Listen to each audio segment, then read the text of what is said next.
Mind you, it only works sometimes. There comes a stage in almost every snooker game when you have to play a difficult shot. Even at the opening break-off, your opponent may have left the cue ball hard against the ball cushion, and you have not only to hit the red, but to try and play safe at the same time. It may be at some stage that you're snookered. If you can swerve round an intervening ball, you can get out of the snooker. The swerve is an advanced shot, but most of you are capable of learning it. These are the kind of situations that we're going to look at in this program. Let's begin with awkward bridging problems. Well, what a break-off shot that was. You can imagine playing your opponent. He's attempted to get the white ball on the bottom cushion, absolutely tight. That's where you're attempting to get the ball when you do break off. Now, Craig's going to come in and help me out with this one. Craig, as I say, your opponent's left you tight on the cushion. You can only just see the top of the cue ball, and you've got to play a safety shot. So let's see how you would go on with this one. Now, just before you hit it, you see you've got the butt of the cue up in the air. Because you can only make contact with the top of the cue ball, you've got the cue up in the air. Now, you're going to swerve the shot. If you hit it with a little bit of side, you're going to swerve it and either go in and split the reds up or miss them altogether. So what you want to do is come down the cue about 12 inches with your right hand, and even bend your legs a little bit more and try and get the cue more horizontal. Let's just see how that feels. Because you're quite tall. How tall are you? 6'2". 6'2". I could do with your legs whenever the white's up around here. Right, so let's see. If you bend your legs a little bit more, because you're quite tall, that's much better. Not too much side, because if you put side, you'll swerve it. Now, as you can see here, just hold on a second, Craig, you see, obviously you can't get your hand on the table to make the proper bridge. If you were to do that, you'd be off the end of the table here. So he's got to come in and experiment around which is comfortable. So really, your four fingers are just gripping the wooden part of the cushion here.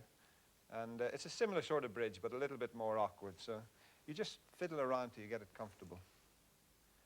Now just attempt to clip off the red ball on the left-hand side. That looks good. Oh, that was close. But that, as I say, sometimes you see that happening. Even professionals sort of miss the ball completely. They give 4 points away. But it's better doing that than sort of going right into the reds and opening them up.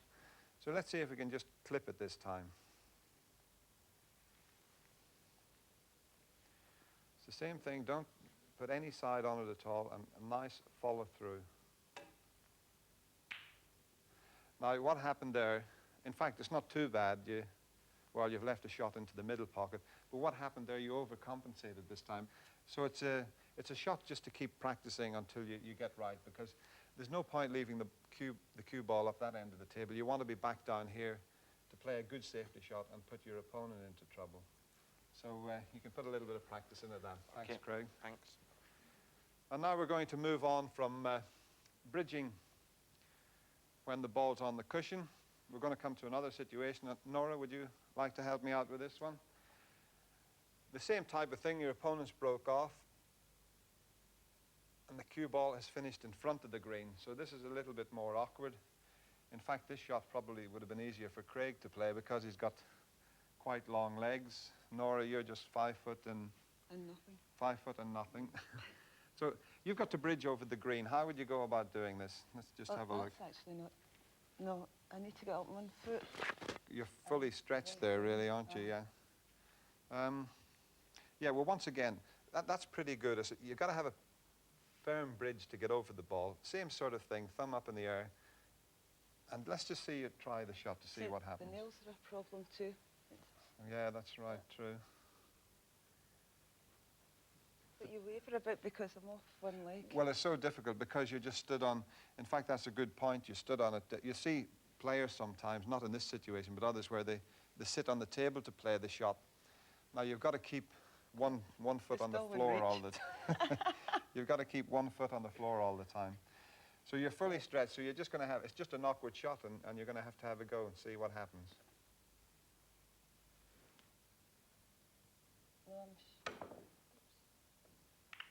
Well, that's not bad, you know. We'll settle for that one. This is one occasion that the player finds it difficult to look at the object ball as he strikes.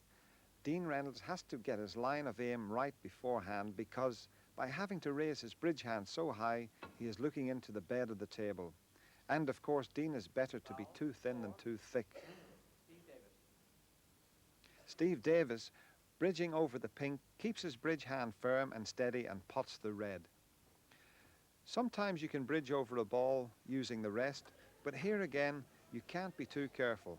Jimmy White has to keep one foot touching the floor, and he has to be sure that neither he nor his clothes touch any intervening balls.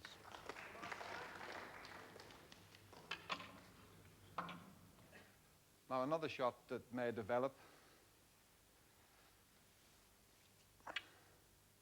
You've got the red in this position, the whites come to rest in front of the blue there. So you've got that red, but obviously you can't get to it with the rest. The blue's stopping it. And earlier in the first program, we showed you we had a spider, a ball rest to get over it. So you would get that out and use it. We've now got another little gadget. In fact, you may see Steve Davis use this. It's a little gadget that goes onto the corner of the rest.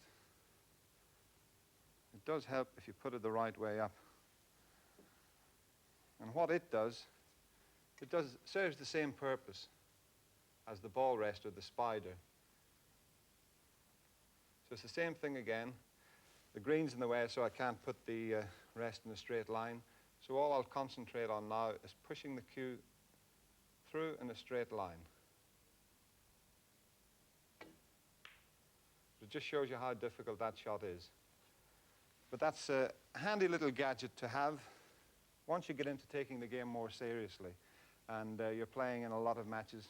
It's a simple little gadget that you can get in any sports shop, or your club will probably be able to get one for you. Now we're going to move on to a shot that you often come up against. And Matt, would you like to help me out with this one? This is another, looks to be a straightforward little pot here. Pot the red in the top pocket and get onto the black. Now it looks easy, but the white's on the side cushion, so you can't make the proper bridge. So what way would you bridge to pot the red, Matt? The loop bridge, very good. The loop bridge, yeah. Well, a lot of people, it's referred to as the loop bridge, and Matt will just demonstrate what the loop bridge is. Now, you see, he's got a different style as well. He's got his fingers bent in the middle and looped it here. Can I just show them the way it would be a similar thing, only I've got my 3 fingers there, loop the first finger over there, and it's running along the thumb flat there. Matt prefers to do it with the 2 fingers, so it's just what feels comfortable. You've got to just experiment around with it. So let's just see. This could be a good shot. If you pot the red, you're nicely on the black and well into the game there. Does that feel? Try it that way. Yeah, try it your own way first, just to see how. Now that's what you would normally do. Now try it my way, where you're running it along the side. How does that feel? That's a lot better. Is that a lot better? Yeah, because the cue's running in a straight line then, isn't it? When you're in this position, that's a far better bridge there. Yeah, well as long as it feels nice and comfortable.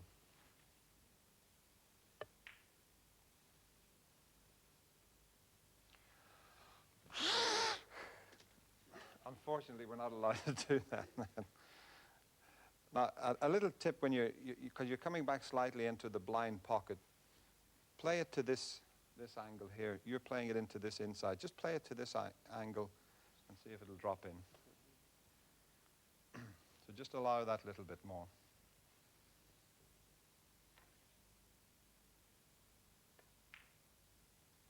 Yeah, that's perfect that time. Nicely on the black. And a 1-4-7 break, eh? This is Alex Higgins using his loop bridge in a match against Joe Johnson. He is 25 points behind, so he doesn't want to pot this brown. In fact, Alex is playing for a snooker.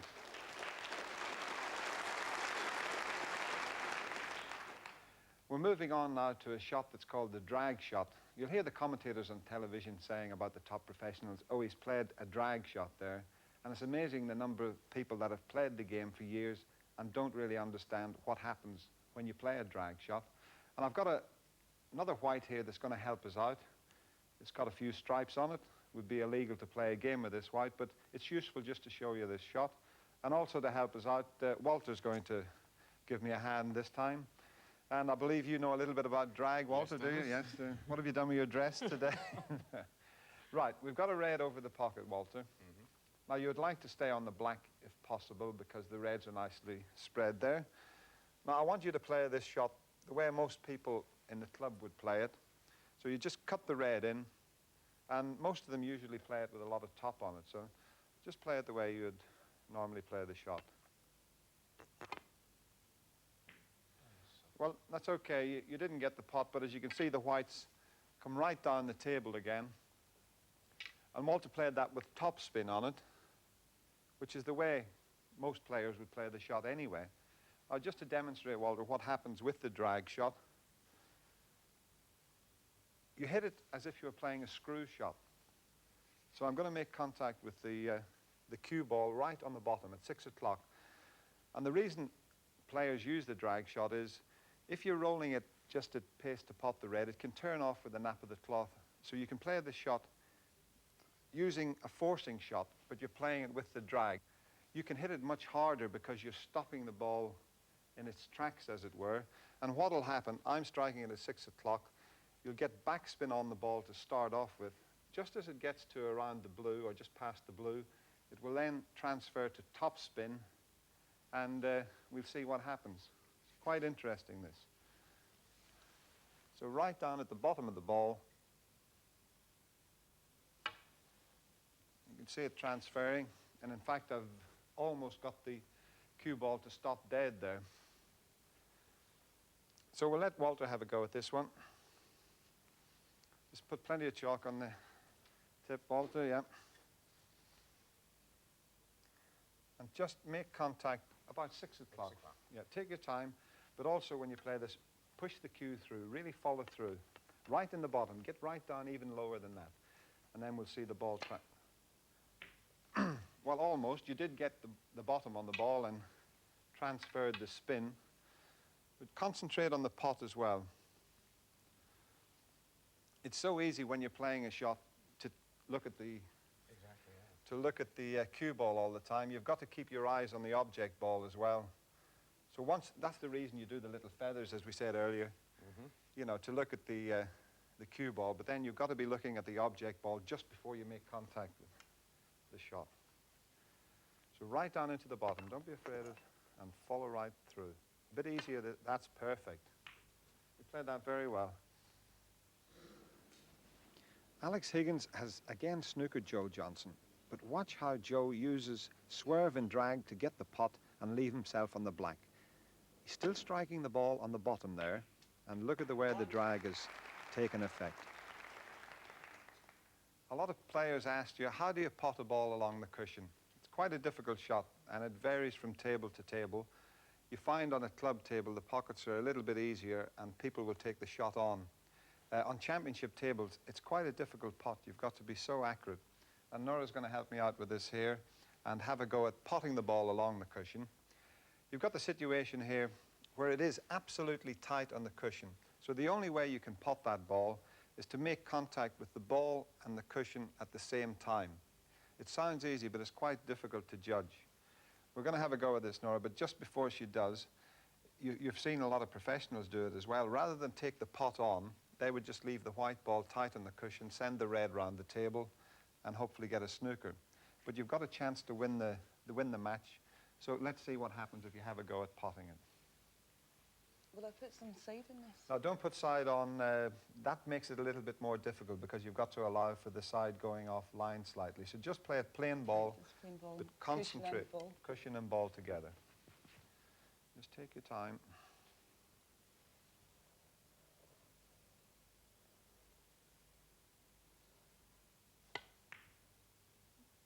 Well, that was very unlucky. You almost got that. We'll have another go at that one. I think you just made contact with the cushion just slightly before the ball there. And you can vary the shot. You see, you can play to just drop it in, which makes it a little bit easier. The only problem has happened there, if the red doesn't go in the pocket, you've set it up for your opponent.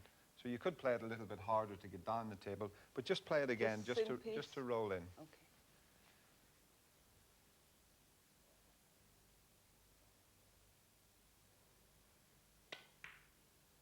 Absolutely perfect that time. That was pretty good. Nicely on the blue. Clear the table.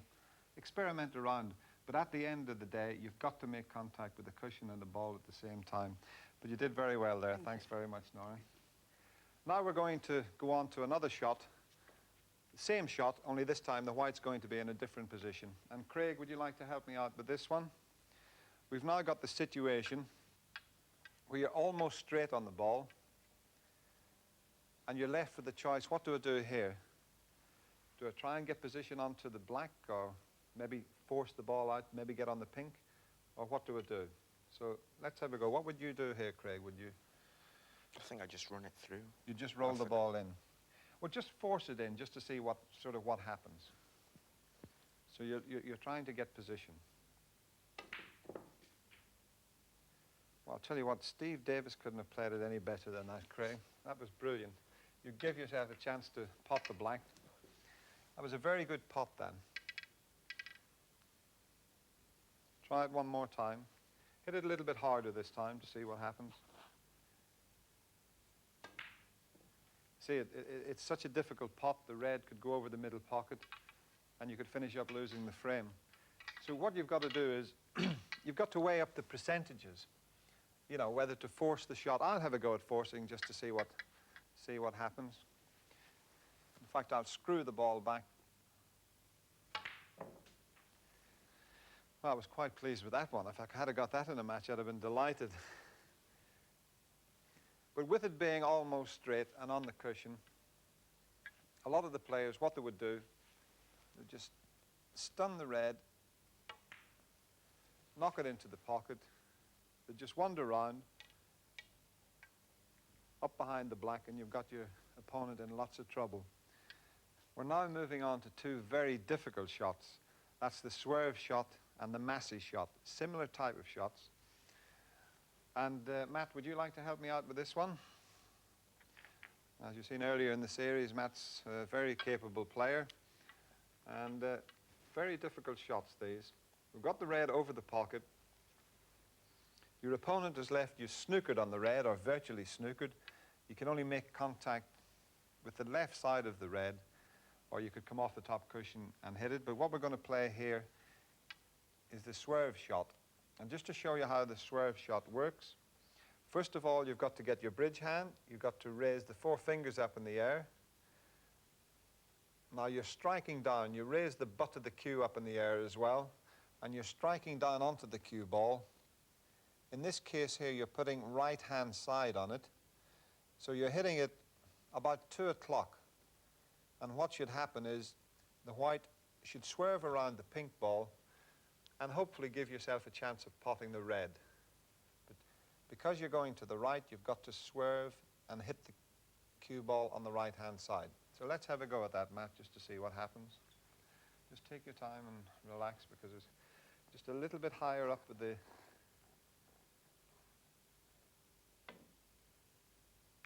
Well, that was perfectly played there. We'll have another go at that. And because Matt made that look so easy, I'm going to make it more difficult this time. So the red's back over the pocket. Now this time, it's more of a full ball snooker. So let's see how you get on with that one, Matt. So obviously you've got to get into the ball a lot more. So the butt end, yeah, he's just raised the butt end a little bit higher. And that was a very good effort. You've left the red okay, but you managed to play the swerve shot without any problem at all. We'll just try it one more time.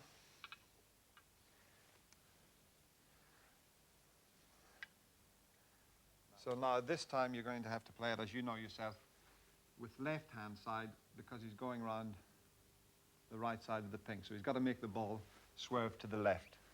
So it's the same shot, only this time making contact on the left side of the cue ball. And that was absolutely perfect. Thanks very much, Matt. That was excellent. Thanks a lot. Now moving on to to the masse. Now this is a very difficult shot, and I'm not guaranteed to get this one for you.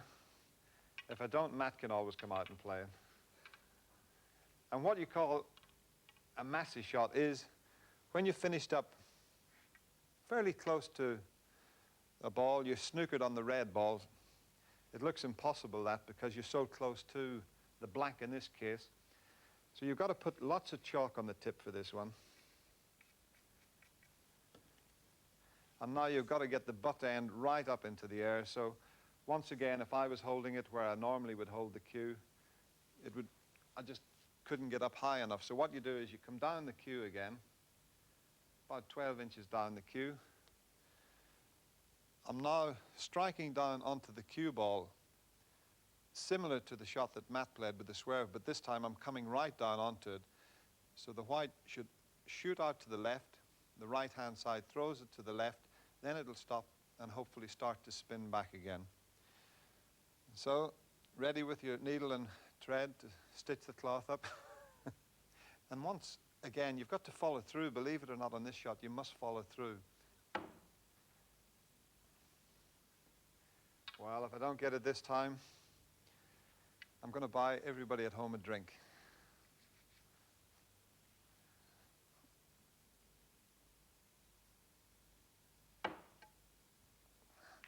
I'm very tight, aren't I? We're now going to show you the plant shot.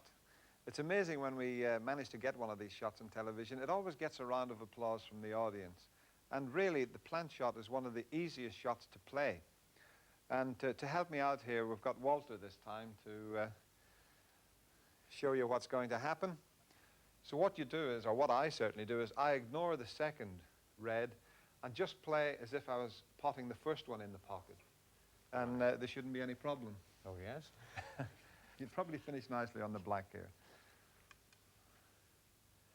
So ignore the second red and play as if you were potting the first one. Now you see what happened there. You hit the first one a little bit hard. Well, you hit it full in the face and just sent it offline. And I'll explain just after this what did happen there. So because you're at the angle, hit the red ball, half ball, as if you were playing to pot it in the pocket. That's the first one. It's difficult forgetting it. Well, it's difficult forgetting about the other red, but just forget it's there. Half ball. That's better, yeah. Right, well, thanks very much for that, Walter. In fact, if you want to stay on, I'll just show you an interesting little shot here. Now, what's happening here, the plant isn't quite on.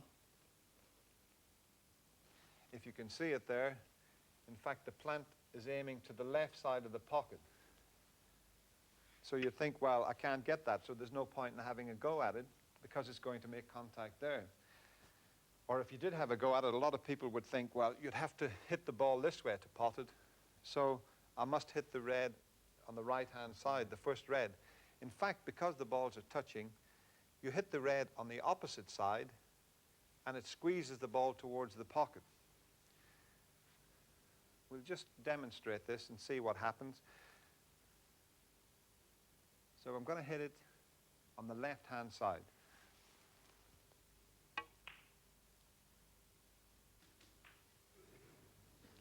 In the middle of a good break, Dean Reynolds has got himself into a spot of bother.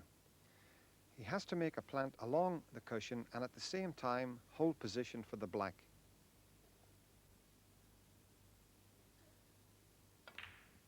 What a good recovery shot that was. Recovery shots seem to be more difficult for the club player to play. And you've got a situation here where you've just potted a red, you've finished on the wrong side of the blue. You often hear this term used in the commentary on professional snooker. He's just got the wrong side of the blue. So what do you do in this situation? The pink's a very difficult pot to take on. So the blue's the easier pot, but the white's going away from where the last red is. So you've got to play a recovery shot. And there's a couple of ways of playing this particular shot. You've got to pot the blue, first of all, and avoid making contact with any of the bulk colors. Otherwise, you could finish up snookering yourself on the last red. So we get down to take the shot, And just to explain, there's a couple of ways of playing it. You can play a screw shot with right-hand side. That would take the cue ball in between the brown and the green, off the bottom cushion, the side cushion, and hopefully up towards the last red. You could play the same sort of shot with the opposite side, left-hand side, more of a stun shot. That would take the cue ball between the brown and the yellow and hopefully up towards the last red as well. So we'll have a go at the two shots. Once again, plenty of chalk on the tip, but always concentrate on potting the ball. That's a big failure with a lot of club players. They're thinking more of what they're going to do with the cue ball and they forget to pot the object ball. So the first thing is to pot the ball. So I'm hitting this about 5 o'clock, little bit of screw, right-hand side, and let's see what happens.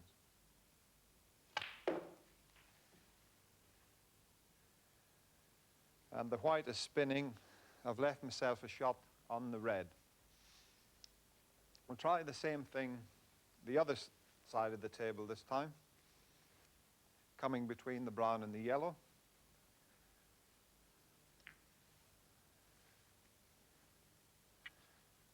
Now this time I've got to hit it with left-hand side, so it's making contact with the cue ball round about 7 o'clock.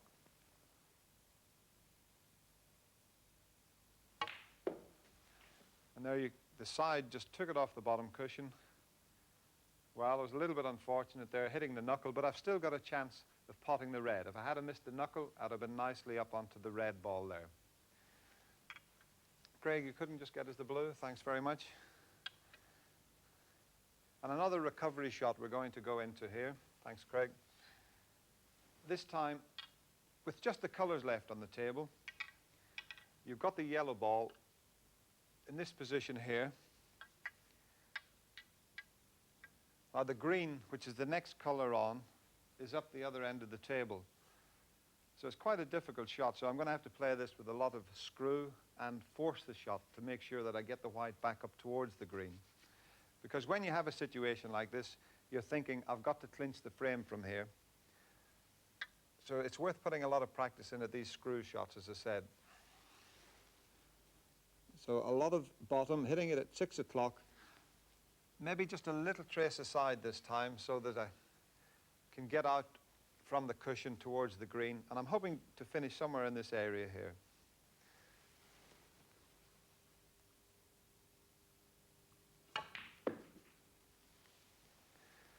And as you can see, the white has come up into the perfect position.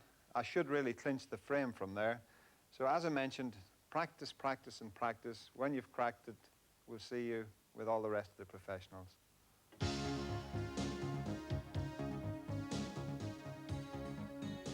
And the final programme in Dennis Taylor's Play Snooker series will be tomorrow at the earlier time of 11 o'clock.